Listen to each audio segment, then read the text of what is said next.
Muy bien, pues darles a todos ustedes las buenas tardes por tener la gentileza de estar con nosotros y compartir este tiempo de presentación de la obra de Isabel Fuentes. Quizá para los que, quizá todos, pero a lo mejor alguno no conoce la casa, estamos en la Fundación Ortega Marañón, como muchos ya saben, o todos. Estamos en la parte donde es obra nueva, esta Sala María de Maeztu, que nos pone en antecedentes de quién fue María de Maeztu en nuestro país, puesto que detrás está la antigua residencia de señoritas. Les sitúo rápidamente: 1915, 1936. María de Maeztu, junto con Ortega y Gasset, organizan esta residencia de señoritas, que es donde se formaron las primeras mujeres universitarias de nuestro país. En ese lugar están las habitaciones de las señoritas, que se ha respetado para que fueran un lugar también emblemático para exponer la obra de Ortega y la obra de Gregorio Marañón en la planta primera y segunda, y la planta esta baja son exposiciones itinerantes. Esta termina ahora, la de inteligencia, se aparecerá otra nueva. En ese lugar, pues por ejemplo, a las 5 de la tarde, como María de Maeztu gustaba, se tomaba el té y había alguna conferencia, casi siempre. ¿De quién? Pues a lo mejor le tocaba a don José Ortega y Gasset, a don Gregorio Marañón, a María Montessori, a Victoria Ocampo. En esas habitaciones, aparte de dormir señoritas que luego han sido grandes cabezas de la intelectualidad española, pues también residió Marie Curie cuando hacía uno de sus viajes a la Universidad Complutense para dar sus conferencias. Estamos en un lugar emblemático, la biblioteca de Ortega, que está en el edificio adjunto. Es decir, que es un lugar donde nosotros, cuando venimos a trabajar, pues nos arrimamos a los sitios a ver si por ósmosis se nos pasa algún elemento, cosa que de momento ya les digo que a mí no me ha ocurrido todavía. Bueno, aparte de la broma, decirles que es un lugar propio para el pensamiento y la ciencia. La vida de Ortega y de Marañón están vinculadas por muchas razones familiares, también históricas y culturales. Los creadores de la Asociación para el Servicio de la República, que crean en su día, con Antonio Machado y con Pérez de Ayala, todo un momento de la historia de España emblemático. Ese lugar está siendo cuidado por los que participamos en este quehacer y es un lugar que queremos dar a conocer a la sociedad en general y compartirlo. Muchas personas del mundo universitario acuden, de colegios, para conocer esa etapa de la historia de España que no tanta gente conoce. Porque que ocurriera eso en nuestro país entre 1915 y 1936, primeras mujeres universitarias del país con esos nombres que les he citado y otros muchos que no recuerdo, o donde lee poeta en Nueva York García Lorca, aquí también, pues me imagino que es algo para reflexionar. Y en ese sentido estamos aquí esta tarde, para tener un tiempo de reflexión o de coloquio acerca de la obra de una autora que es Isabel Fuentes. El libro a mí me atrajo profundamente porque el título ya te atrapa, hemoglobina. Y los que estamos en el campo de la medicina, pues digo, a ver de qué va a ir esto de hemoglobina, ¿no? Luego descubres que es una novela muy interesante. Y yo he hecho algunas notas aquí que les voy a leer con cierta rapidez o agilidad. Como decía don Gregorio Marañón, cuando un conferenciante o un ponente o alguien se dirige al público, lo menos que puede hacer es sacar algunas notas, porque eso pone de manifiesto y da testimonio de que se ha ocupado de prepararse el tema para alejarse de cualquier improvisación, ¿no?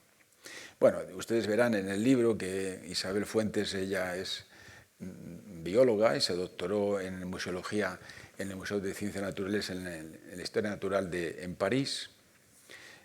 Ella, en un momento determinado, pienso yo, ella nos lo contará ahora, pues entra en el amplio mundo de la comunicación científica y de la gestión cultural, cosa que realiza profesionalmente en la residencia de estudiantes, en el Museo Nacional de Ciencias Naturales o en la Fundación La Caixa, de la que ahora es directora de Caixa Forum Madrid.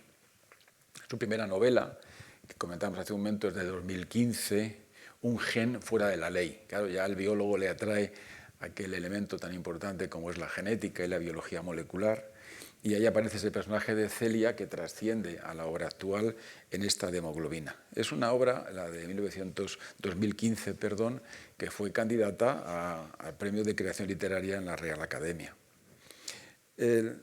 El libro está salpicado de una gran cantidad de notas y mi intención aquí es motivarles a que lo lean. A mí me ha sorprendido el libro, tan agradablemente que yo en esta Semana Santa, que tenía que escribir una cosa sesuda de inteligencia artificial y a veces entraba en estado de trastorno mental transitorio, decía, a ver si lo dejo rápidamente y me pongo con la novela de Isabel.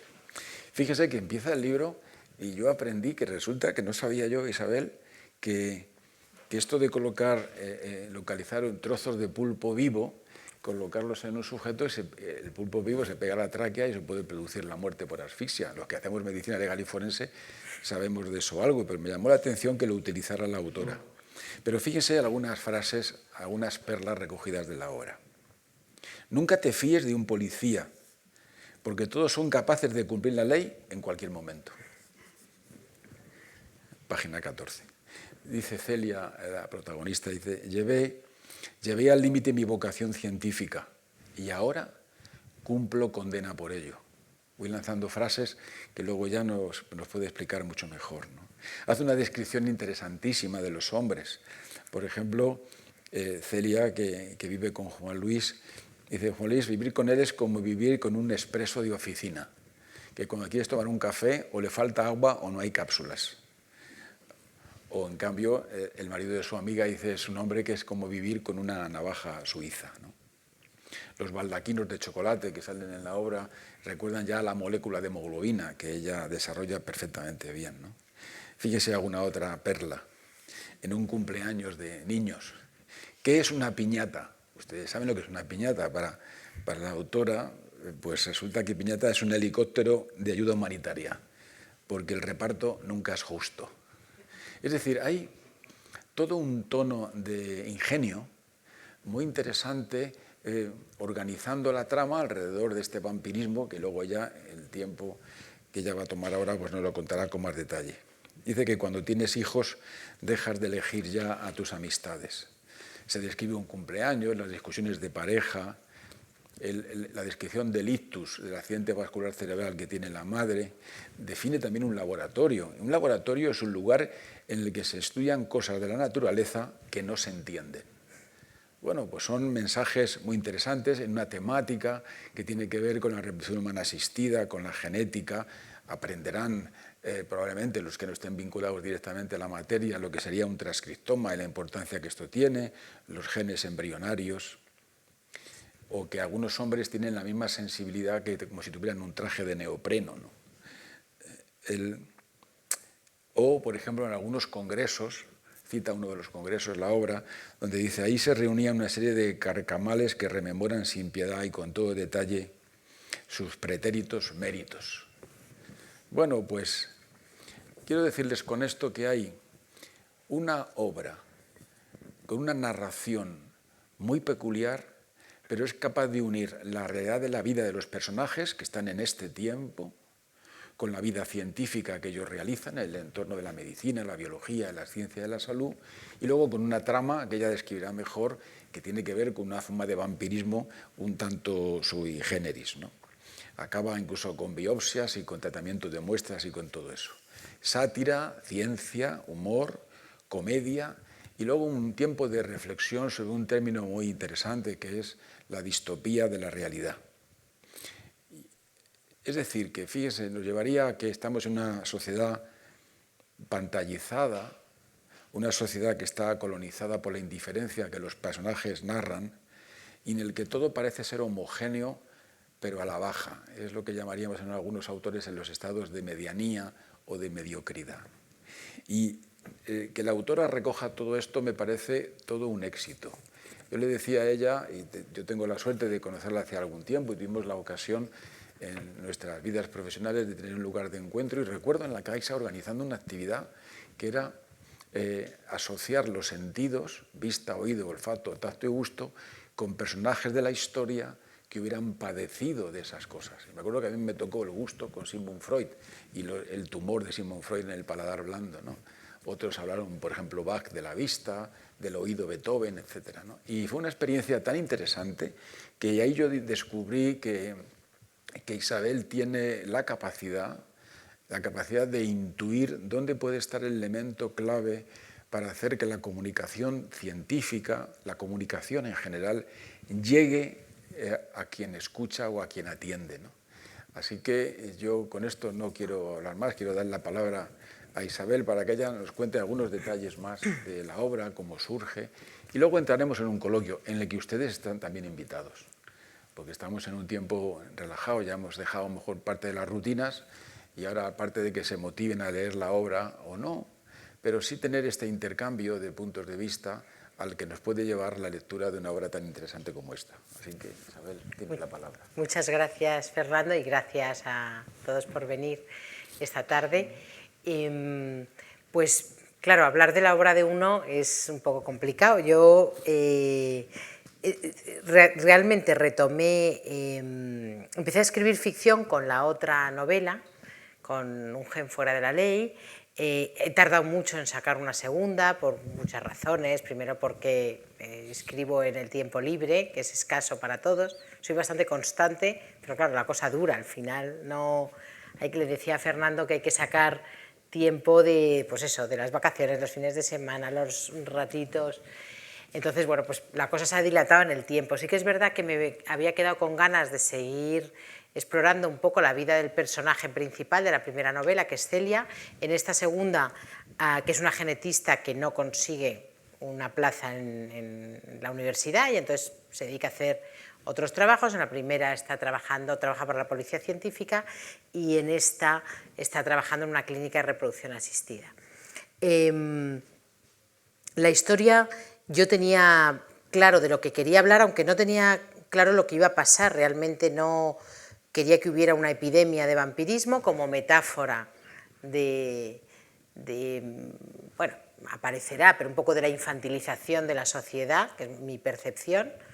Quería que la resolución fuera otra vez una trama científica verosímil, pero absurda, digamos, que nada de las explicaciones científicas que hay son verdad, pero sí que es verdad que hay mucho contenido científico, es decir, tiene una parte un poco divulgativa, porque me divierte y porque también para mí es una excusa para seguir estudiando y leyendo biología, que me gusta mucho. Digo, lo que es una excusa es la novela.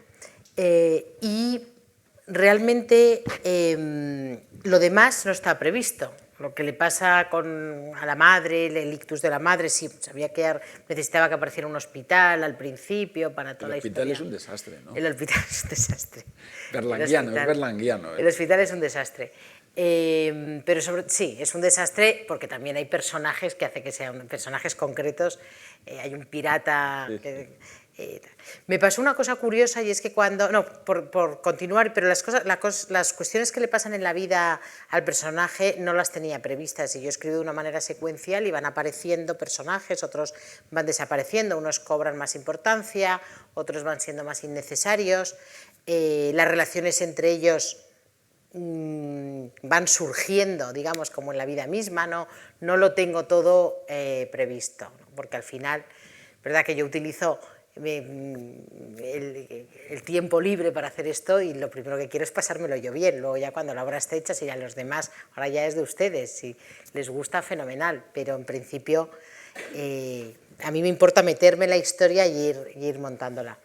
Me pasó una cosa y es que yo tenía previsto y algunas cosas escritas ya, bastantes, teniendo en cuenta una epidemia y de repente vino el COVID y dije, ¿qué hago yo ahora con todo esto? Es ridículo hablar de una epidemia.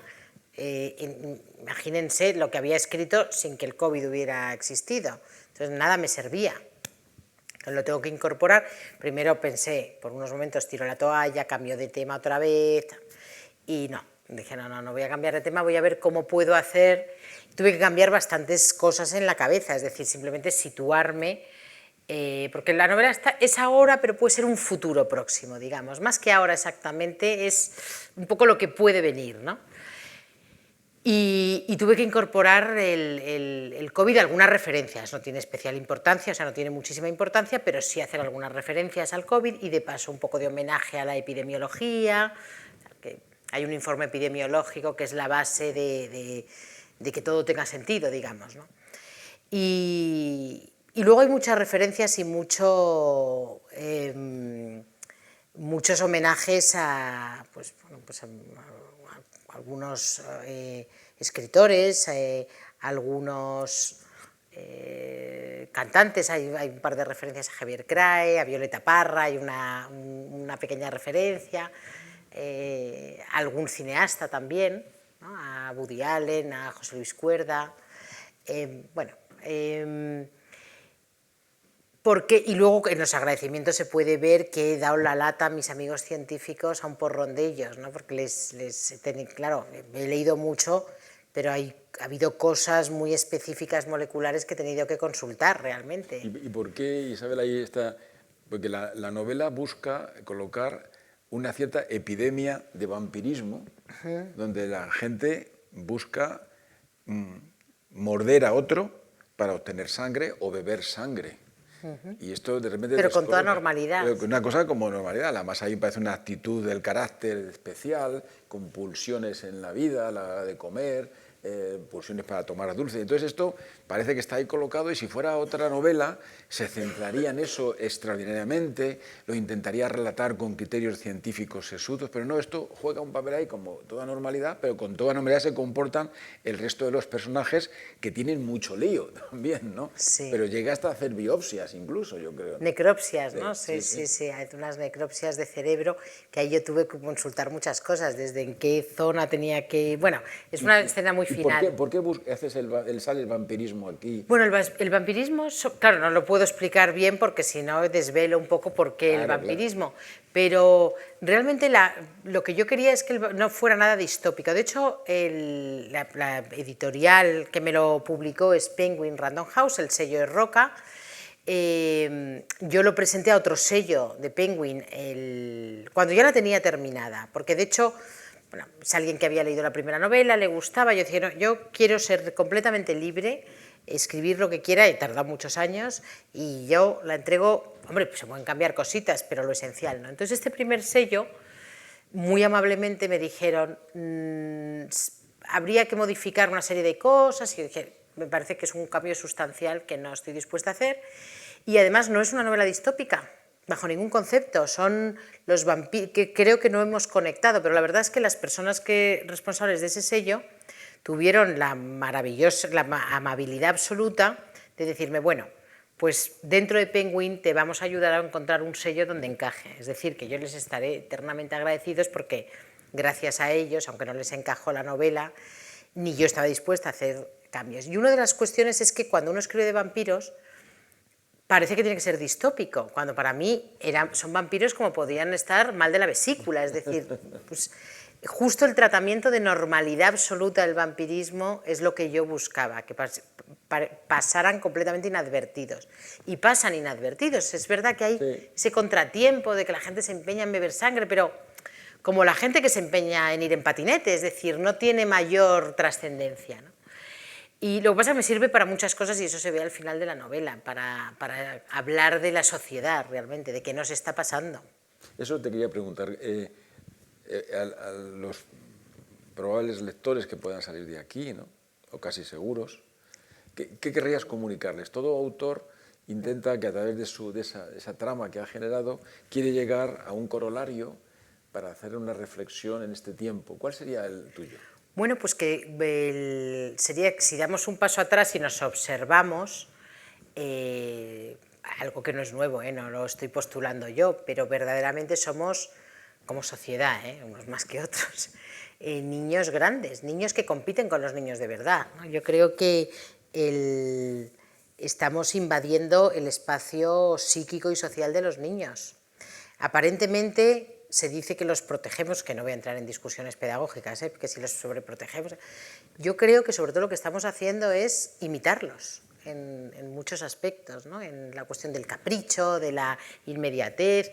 De hecho, la novela parte de esas observaciones que son menores. Un día yo pensaba, ¿por qué de un tiempo a esta parte, cuando te pides una copa, te ponen unas gominolas? Toda la vida se han puesto almendras fritas, ¿no? ¿Por qué de repente tiene que ser gominolas? Y con toda normalidad y en sitios de lo más decente. Y Y esas pequeñas cosas, o ver señoracos con el patinete no como un medio de transporte sostenible, sino realmente jugando a estas cosas, esas son pequeñas tonterías que uno ve, pero realmente si uno profundiza un poco más, y todos seguro los que estamos aquí lo hemos pensado, verdaderamente es un comportamiento infantil profundo, ¿no? el que tenemos.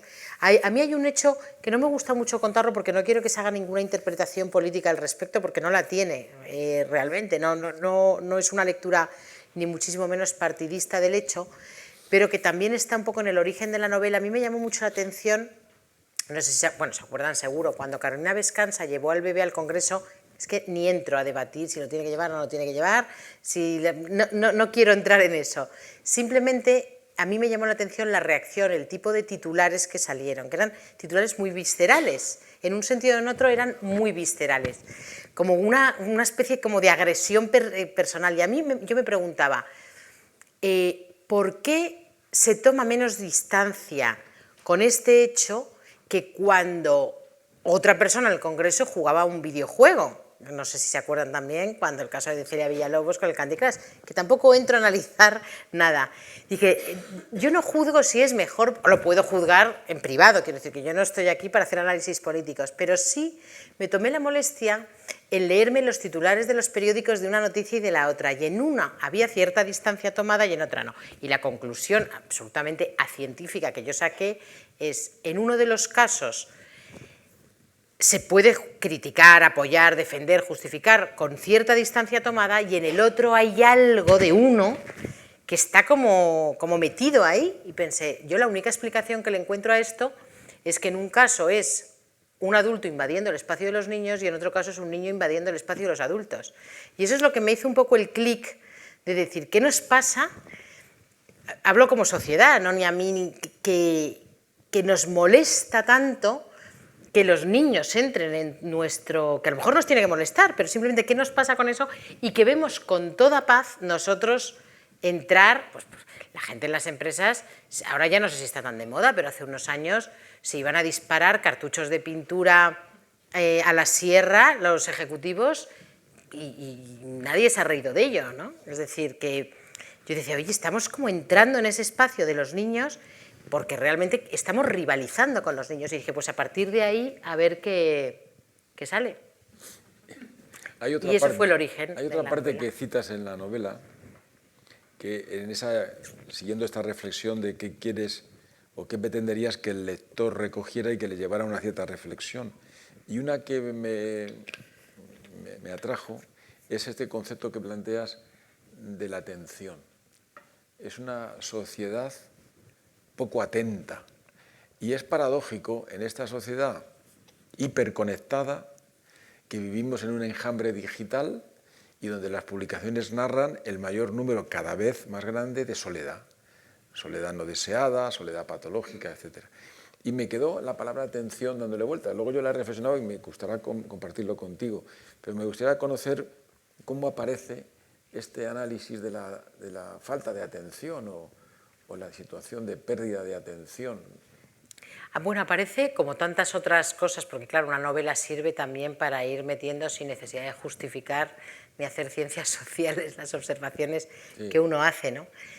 Yo sí que creo, porque lo pienso y también por lecturas que he hecho que me han interesado mucho acerca de la atención, que somos... estaba acordándome ahora mismo en concreto de un neurobiólogo que me gusta mucho, que yo descubrí, la verdad es que con la novela muy avanzada, la descubrí yo creo que con la novela casi terminada, lo conocí, pero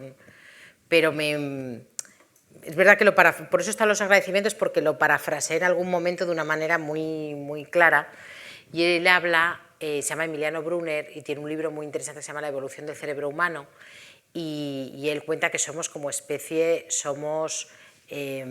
una especie deprimida en esencia, es decir, somos sustancialmente ansiosos y tristes, somos una especie triste, aunque podamos estar contentos, porque tenemos la capacidad o el superpoder, que lo dice él de manera divulgativa, que tenemos para proyectarnos en el futuro y en el pasado ninguna otra especie. Hay otros primates que sí que son capaces de tener una ventana de proyección a un futuro muy cortito, un día como mucho y un pasado.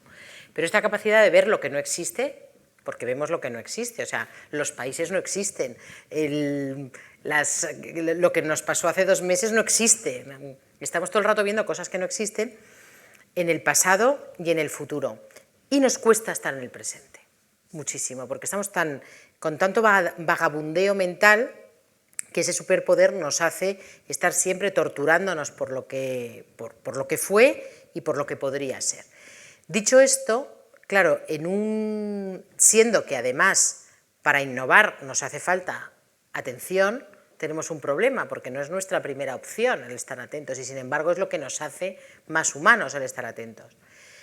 Y bueno, lo que yo me preguntaba es que en este momento en el que tenemos tantas cosas que compiten a nuestro alrededor por la atención, porque esa hiperconexión al final es competir por nuestra atención, competir por el tiempo que nos parece valioso. Yo esta mañana me he puesto esta cosa cómoda de calzado y me acordaba, yo digo, esto me lo compré yo el año pasado y me lo vendieron como, no sé cómo se llama, es un Skechers de estos que tiene como la parte dura detrás,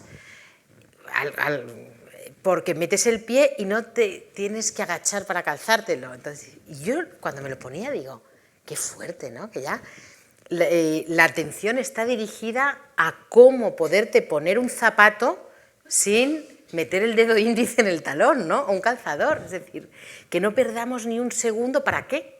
Para ir a la siguiente cosa y a la siguiente cosa y a la siguiente cosa. Entonces, sí que es cierto que hay una competencia por la atención importante. Por la atención, y eso en la novela va ligado a por crear un avatar de nosotros mismos. No creo que ninguno de los que estemos aquí, tengo la sensación, seamos especialmente víctimas de eso. Tengo la percepción de que no es así. Pero el tema de las redes sociales y de la conexión hace que creemos que en general las personas se creen unos personajes, o sea, esto de los avatares y de los personajes es que ya está aquí. Uno es la historia que cuenta de sí mismo, ¿no? La fiesta de cumpleaños habla un poco de eso, ¿no? De cómo van a quedar las fotos, el color de los globos tiene que combinar, pero lo importante no es la fiesta ni la celebración, es la fotografía que queda después y la imagen que estamos proyectando de nuestra vida, de nuestra felicidad, de nuestra belleza, de todo esto. Entonces, eso es otro de los temas que a mí particularmente me parece interesante. Creo que todo va un poco unido. Hombre, la atención, y ya abro también la posibilidad de que ustedes intervengan, ¿no? Es un tema preocupante en este tiempo. A mí me llamó también la atención, valga la redundancia, el que aparece en la obra, pero ustedes se fijan en nuestra vida diaria, cuando se hace selección de personal, es una persona muy atenta. Entendiendo por atenta a aquel que está pendiente de 15 cosas a la vez y luego no hace ninguna, porque dice ya el refranero que el que mucho abarca poco aprieta. La atención no es una cosa que se da, se dice la atención se presta, la atención no se regala. Ustedes están atentos ahora, están prestando esa atención tan amablemente, esperando quizá que haya un cierto retorno. El alumno está atento en clase porque espera entender, o espera comprender, o espera clarificar, ¿no? Entonces, da la sensación a veces que la atención la hemos reducido a la mínima expresión, y si miráramos la literatura que nos ha precedido o la propia historia, veríamos que ser una persona atenta, en el ámbito de la investigación, pues un atento es alguien que está pendiente, y para estar pendiente de eso necesitas algo que decían los griegos, tiene que ocurrir una epogé, un vaciamiento. Entonces, cuando tú ves a un chico atento, dice, fíjate, está en su mundo, se ha vaciado de todo y está pendiente de eso. Y yo creo que en los personajes, vuelvo a la novela, a todos tienen un déficit de atención, ahora está de moda, ¿no? Trastorno por déficit de atención, que ahora hay que ir a diferentes profesionales para que te curen aquello, que no saben si está sobrediagnosticado o no. Pero, ¿cómo ves tú a los personajes de tu novela en el entorno de la atención? Porque la mayoría son profesionales sanitarios, en el área de la ginecología, de la genética, de la investigación, de la propia policía científica. ¿Cómo están ellos de atentos para que quienes nos están compartiendo hoy puedan ver el interés para podérsela leer? Pues no había pensado en clasificarlos en función de la atención. Yo diría que Celia es muy atenta. Celia está muy pendiente de todo y no se le escapa una. Y Juan Luis, su pareja, que es un radiólogo Por ejemplo, ahora que me dices esto, claro, él sí que se podría deducir que es una persona desatenta. Hay un momento en el que están discutiendo cuando a él le hacen socio de la clínica y le dice, ayúdame a ponerme los gemelos, ¿no? ¿Te acuerdas? No sé si te acuerdas de esa escena y ella le dice, porque él combina el trabajo en hace ecografías y mamos en la clínica de reproducción asistida, pero trabaja en un hospital por la mañana. Y entonces está por la mañana y están peleándose muchísimo. Y le dice, va a ponerse los gemelos, dice, ayúdame a ponerme los gemelos. Y dice, pero imbécil, ¿cómo te vas a poner? No sé si le dice imbécil, no me acuerdo la frase exacta, pero dice, pero ¿cómo te vas a poner los gemelos para ir a hacer radiografías a los gitanos? Pareces tonto. Que el otro, él va a lo suyo, él va, que pues le acaba de decir la tonta de la consejera delegada, que le hace socio de la clínica porque le gusta, porque no sé qué, no sé cuántos, y él ya va tan contento vistiéndose como se había vestido para la cena con ella, etc. Sí que tiene momentos en los que él se nota que tanta atención sobre sí mismo, al final hay un ensimismamiento que hace que no esté concentrado. Marta, yo diría que la pareja de Marta e Ignacio no son especialmente... Ignacio está muy atento a todas las necesidades de su mujer y Marta lleva su vida, no diría... Luego hay muchos niños, la otra pareja, la del ginecólogo y la mujer que organiza conciertos, no diría que son especialmente inatentos. Sí que, por ejemplo, hay una escena que a mí me gusta cuando se van todos a la casa rural, y yo, igual que la que hemos comentado antes de las necropsias, de la escena de las necropsias, me gusta especialmente. Hay otra escena que me gusta mucho, que es en la casa rural cuando cenan, son muchísimos a cenar y hablan todos, ahí hay 15 personajes hablando con los niños. Sí. Y eso sí que es una falta, ahí sí que no consiguen ponerse de acuerdo en qué pedir, van de una cosa a otra, el camarero ya les avisa que van a cerrar la cocina, todos se pelean, los niños quieren... A mí esa escena, por ejemplo, digo escena, ese diálogo me gusta cómo ha quedado, porque yo he jugado mucho, es muy dialogada, la novela tiene pocas descripciones, de hecho, una de las peticiones que me hicieron en la primera conversación, en el otro, como decía, el otro sello, fue el meter algunas descripciones más, pero es que no le van a la novela más descripciones, es es mucho diálogo, va de una cosa a otra, a lo mejor inatentamente, no lo sé, pero es muy dialogada, no hay demasiadas descripciones. Y con los diálogos sí que me he querido jugar un poco a meter muchas personas hablando. He intentado, que son dificilísimos los diálogos cruzados, cuando está en la colegiata. Sí. He hecho y para eso, por ejemplo, dije, tengo que leer a Harold Pinter, que los hacía fenómenos, los diálogos cruzados, no hay quien compre ahora teatro bueno en ninguna librería, es imposible encontrarlo. Así con la prisa que yo tenía, con la falta de atención, la prisa que yo tenía en meterme a repasar un poco la mecánica de los diálogos cruzados.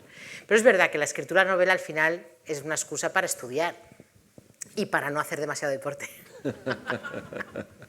Bueno, sería un momento, y ustedes tienen la posibilidad de intervenir y de hacer algún comentario, si la han leído, o al hilo de lo que hemos comentado aquí, quieren tener alguna intervención o alguna pregunta a la autora, que sería también muy interesante.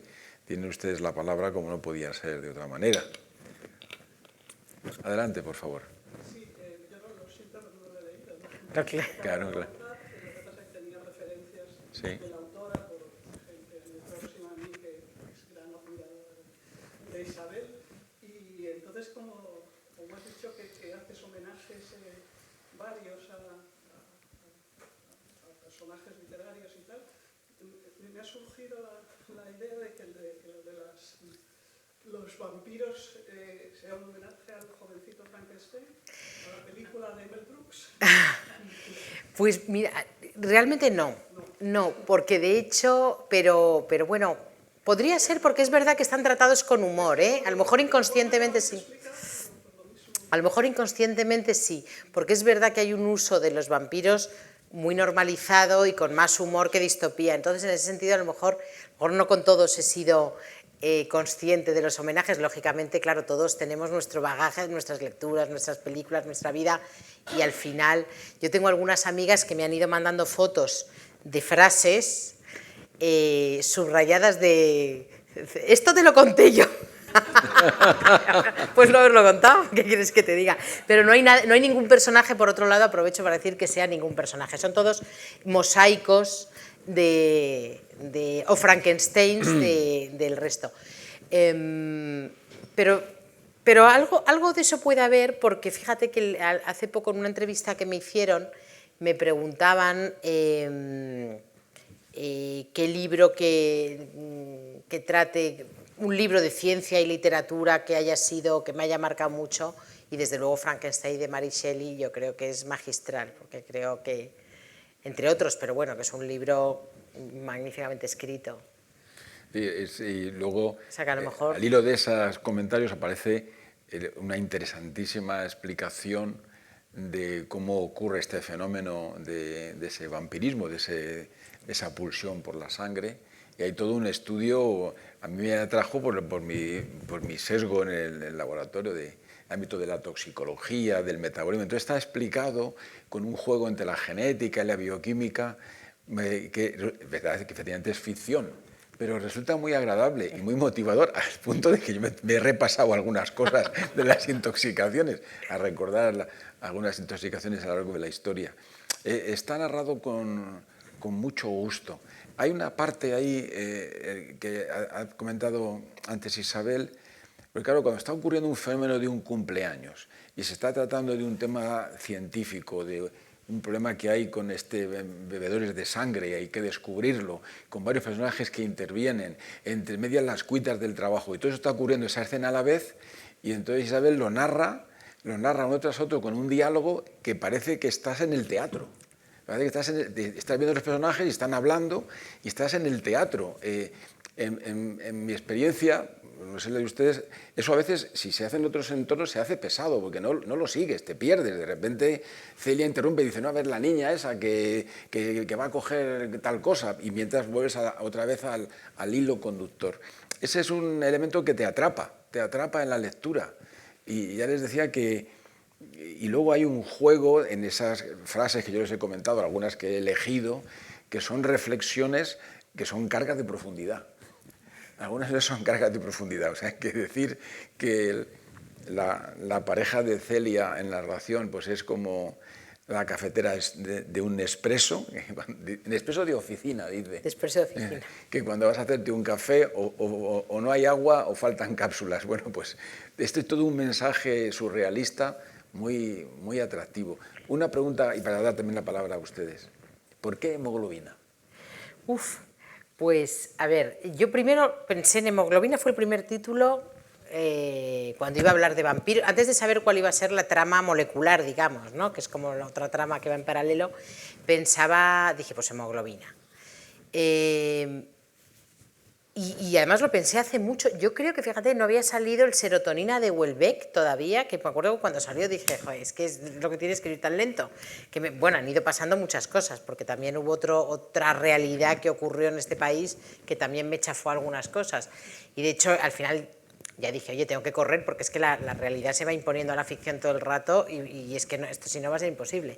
Pero se llama hemoglobina. Cuando lo escribí, decidí que no, y di vueltas a muchos títulos y tampoco el título me importaba mucho, dije esto ya, cuando tenga un editor, pues ya negociamos el título.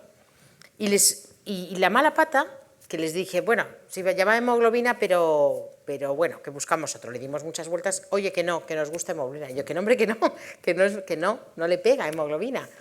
Y entonces pues fue un poco empeño de los de comercial, del que se llama hemoglobina. Y a mí, ¿qué me pasaba? Que ahí me salía un poco la vena científica, decir, es que no es exacto, porque la explicación no tiene que ver con la hemoglobina. Entonces me dediqué a hacer añadidos sobre la hemoglobina fetal para la cuestión y tal. Y aquello fue un poco cargante. Entonces me dijeron, limpia de hemoglobinas esto, porque es que... Entonces, rebaja un poco este científico, que fue un añadido que hice porque les gustaba el título hemoglobina. Y entonces luego otra vez me la volví a leer una vez más, que me la he releído, claro, las novelas tienen 2000 relecturas, 2000 no, pero unas cuantas sí. Y entonces dije, voy a rebajar un poquito el tono científico y a quitar lo que no es verdaderamente esencial para la trama, porque a veces pasa que cuando se quieren meter además conceptos, me meto con los antivacunas, hablo de una cosa que no hemos comentado, de la comida supuestamente saludable, de los superalimentos, y esto me ensaño bastante con el asunto. Y claro, también me divierte hacer un poquito de divulgación, pero que no es ad hoc, es decir, que es ad hoc, pero que además me siento un poco en la responsabilidad de aprovechar la novela para contar algunas cosas.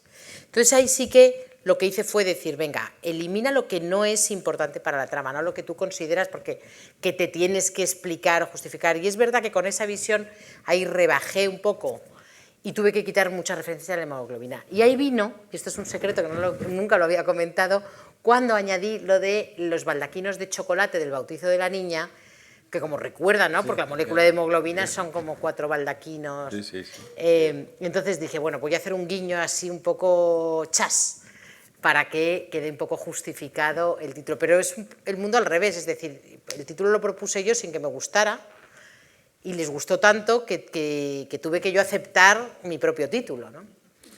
Porque a ellos no le veían tanta importancia. A mí me dolía muchísimo que la hemoglobina no fuera la molécula protagonista, porque no lo es, porque es el metilmercurio al final. Sí. Claro, sí. Y me dolía que no fuera lo importante, me parecía una traición a la ciencia. Entonces me decían, ¿sabes cuánto nos importa? Hemoglobina. Yo intenté que se llamara algo así como dedos de mercurio, por los dedos de zinc y tal, y me decían, pero es horroroso ese título, pero es mucho más exacto, me decían, es que estamos en otro registro de cosas. Yo no soy nada buena para los títulos, en todo caso lo asumo, lo acepto y dejo que los editores decidan. A mí me gustaría comentar que lo que me llamó la atención cuando vi el libro, dije, uy, hemoglobina, esto tiene que ir de vampiros. No pensé en vampiros tradicionales, chupasangre, sino en tantos vampiros de todo tipo con los que convivimos, mejor o peor. Y entonces a mí eso fue, yo dije, esto tiene que, esto para mí, yo tengo que ver porque dije, aquí tiene que haber mucho tomate. Y o sea que fue eso lo que me llamó, a lo mejor si lo hubiera llamado lo de mercurio ya no. Bueno, sí. Ese juego del mercurio, para usted ahí, cuando lo pueda leer, que a mí también llamó la atención, porque hay un juego que aparecen otros metales de por medio y la absorción. Yo decía, esto en mi libro que yo he estudiado no venía, yo lo revisé para ver cómo era. Pero yo creo ahí, Isabel, tú me corriges por favor, ¿no? Te está contando eso para mantener la atención, porque debajo hay otro argumentario. Claro, que son los vampiros que... Es la actitud, la sociedad, es la narrativa de los personajes, es el carácter, su nivel de atención, el introducir... Es decir, debajo de esa... Las relaciones amorosas. El humor, el sarcasmo. Entonces aparece ahí unos elementos que hacen que sea atractivo. Y luego el juego científico pues está ahí, está muy bien. Y es una manera de engancharte en ese recorrido. Y que nada es lo que parece, las relaciones de las parejas que salen, nada es lo que parece. Al final todos tienen unas vidas secretas. La vida secreta, sí, efectivamente, hay una situación muy... Adelante, por favor. Hay 2 palabras, usted primero. Es que me parece un título trampa, precisamente porque somos hematólogos. Y al ver el título hemoglobina, pues piensas, eso va a ser porque la hemoglobina es principio de vida, porque la sangre es principio de vida, o porque va a contar una saga familiar de un trastorno genético de la sangre. O sea, vienes pensando que la hemoglobina viene relacionada precisamente con algo que hay en el trasfondo de la novela. Por eso cuando me empieza a contarla, digo, esto sigue siendo una especie de... Puede ser. Pero es verdad que hace referencia a que es lo que me decían las editoras, ¿no? Que hace referencia o sea, uno piensa sangre, si no eres hematólogo, quiero decir que la mayoría de los lectores no lo será, ¿no? Pero bueno, hay referencias a las porfirias, hay un congreso de la Sociedad Española de Hematología bastante largo, es decir, hay cositas. Pero es verdad que la idea que ellos tenían, que es un poco la que usted planteaba, es si hablamos de vampiros, la sangre es importante, y además la sangre es muy importante, porque además hay todo un tema, que esto sí se puede contar porque sale muy al principio, de tráfico de sangre. Hay muchas cosas, y entonces, claro, para los editores decían, es que la palabra hemoglobina inmediatamente nos lleva a la sangre, a ellos no. Era yo la que me resistía más, porque es verdad que la explicación molecular tiene que ver con otra cosa, no hay una alteración de la hemoglobina, hay un tema relacionado con el metilmercurio, pero que tampoco creo que desvele una cosa muy... Pero sí que hemoglobina remite a la sangre a los vampiros, y eso es real, y se habla mucho de sangre, y se habla mucho, desde el tráfico de la sangre, el tema de los hospitales, el ictus, hay muchísimas referencias a la sangre, las porfirias, las anemias, la catedrática esta de Santiago de Compostela, ¿no?, que está casada con... Sí. Es decir, hay contenido hematológico, Dígame. Perdón, a lo mejor voy a cambiar mucho el tema y... Da igual. Es que cuando habéis hablado de que hay frases con carga de profundidad en la novela, pues yo no la he leído, claro, que la acabo de coger, pero había leído la entrevista que habías hecho antes, y en ella dices una frase que para mí ha sido de una carga de profundidad total, que es que el sentido de la vida, llegará un día en que el sentido de la vida será ser coherentes con nuestro avatar. Entonces, me ha venido a la mente que hace 20 años asistí a una conferencia en la Escuela de Organización Industrial de clausura de curso y tal, que al maestro que daba la conferencia le preguntó uno de los asistentes, ¿cuál cree usted que será el negocio del futuro? Los negocios del futuro. Entonces dijo, pues uno de ellos, todo el mercado para atender las necesidades de la Second Life. O sea, que ya predecía que hace 20 años de esto, ¿eh? Sí, sí. Entonces, mi pregunta es, ¿cómo deprisa vamos en esa dirección de que el sentido de la vida llegue a ser coherentes con nuestro avatar? Yo no tengo la respuesta, lo que sí que veo es que aparte de las distracciones y de lo trepidantes que son las vidas en determinados sitios, porque es verdad que es un poco urbanocéntrica la novela, ¿no?, que es un mundo que conozco mejor, pero lo que yo sí observo es a mi alrededor, es en determinadas personas, no pocas, que muchas de las decisiones que toman es un poco en función de esa huella digital que van a dejar, es decir... Y al final, pues, el tiempo se invierte en lo que ya no es, por poner un ejemplo muy trivial y muy frívolo, ¿no? Ya no me compro esto porque me sienta bien, no me compro esto porque sale bien en la foto, voy a tal sitio para... De hecho, hay un momento en el que, es que, claro, no me sé la frase ni dónde está, que... Bueno, hago muchas referencias, vamos, yo no, los personajes, o en este caso el narrador, hace muchas referencias a esa construcción de una vida ficticia, que también juega un poco con las vidas ficticias que llevan y las cuestiones ocultas que hay en las relaciones de los personajes. Al final, ¿qué es lo ficticio? Porque hay mucha mentira también en la novela, las mentiras de los niños al final, ¿no? Sí, es verdad, porque estaba recordando aquí, dentro de esas frases, somos adultos indisciplinados, infantilizados y egocéntricos, que además se aseguran todo lo que pueden. El asegurarse habla de los seguros. Así de los seguros. La gente no se asegura para aceptar responsabilidades, sino para huir de ellas. Es un mensaje curioso, es decir, que yo me hago seguro de todo, pero no para asumir responsabilidades, sino que las haga otro, ya que llamar a otro correspondiente, ¿no? Es emociones, afectos, sátira, ciencia, humor, esta distopía de esta sociedad ficticia, en la que a veces uno llega a pensar, según va viendo los capítulos. Yo recuerdo una frase en la Complutense entre gente de medicina y de derecho, y un profesor se levantó en un debate que había, y dijo, miren ustedes, estamos en un punto en el que aquí cada uno va a lo suyo, menos yo, que voy a lo mío. Y entonces yo creo que esa línea a veces se nota en el texto, donde cada personaje pues tiene montada su película y una vida de relación superficial. Yo creo que para mí la palabra atención ha sido muy relevante. Yo entiendo esto y los que dedicamos mucho tiempo de nuestra vida al ámbito de la docencia, otros en otras áreas, ¿no? Qué difícil es que te atiendan, ¿no? Ustedes se han fijado, no sé, los que estáis aquí, algunos dais clase como yo, etc. Acabas la clase y ¿alguna pregunta? Silencio. No hay ninguna pregunta, de verdad. Entonces se levanta una mano y dice, bueno, yo soy el delegado de curso, ¿va a dar usted las diapositivas?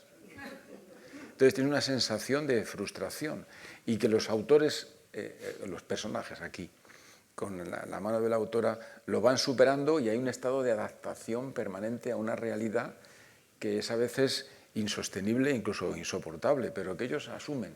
Y en ese totum revolutum, donde ya aparece alguna de los comentarios que te han hecho en alguna prensa, hablaba de que era una novela con un gran tono berlanguiano. Y es verdad, porque ahí aparece un estado de... es una entropía permanente. Una entropía permanente, eso sí. Permanente en el desarrollo de la novela, muy atractiva de leer. Llegamos al final y yo antes de terminar, pues les vuelvo a ceder la palabra si alguno quiere opinar o preguntar o decir alguna cosa. No hay preguntas. Bueno, tú has interpretado lo de la atención, pero es verdad que cada uno, claro, al final uno escribe un libro y luego cada uno lo interpreta y lee lo que le toca, lo que le concierne, y esa es la gracia, ¿no? Que son al final libros distintos. Pues yo te doy la palabra a ti, Isabel, para que digas las últimas que correspondan a esta charla para acabar en tiempo y forma. Así que tienes la palabra. No, estaba acordándome, porque claro, buscaba, cuando al principio, sí que es verdad que ha habido no hay ataques, es decir, tiene humor, y debo confesar que yo misma me río a veces leyendo algún pasaje, lo cual es un poquito vanidoso, pero me ocurre. Pero quizá porque me meto en los personajes, sobre todo, ¿no? Me meto en la historia y de hecho al escribir le decía antes a Fernando que me impregno mucho del estado de ánimo de los personajes, hasta el punto de que cuando recuerdo un pasaje, cuando le está contando la historia de los unicornios a su ahijada para que se coman una manzana, no me quedó bien y tuve que volver atrás